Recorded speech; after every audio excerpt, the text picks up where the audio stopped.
Kitabu hiki kinaitwa Lucilla akiwa mawinguni na kimeandikwa na Maria Grazia Gullo na Massimo Longo na kusimuliwa na Ephraim Kamau Njoroge. Kimechapishwa na TechTime. Kitabu chenyewe.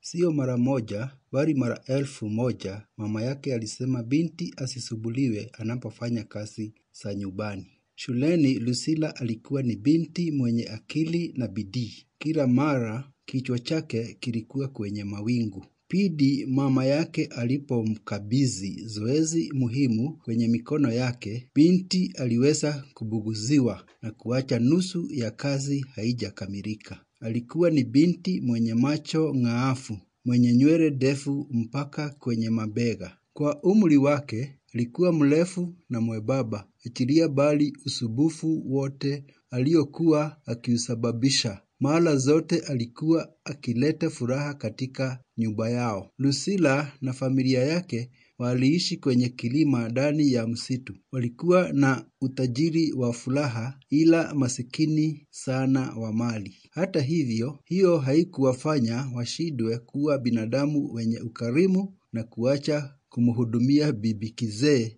aliyeishi upande wa pili wa kilima. Miaka mingi kabla, alipokuwa kijana, bibi kizee alimlea mama yake na Lucilla aliyekuwa yatima. Alikuwa kama bibi kwa Lucilla. Katika kipindi hicho, bibi Tina alikuwa hajisikii vizuri. Alikumbwa na baridi ya homa.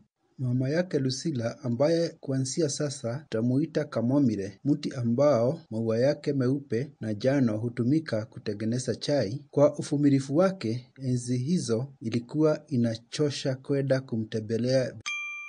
Sample complete. Ready to continue?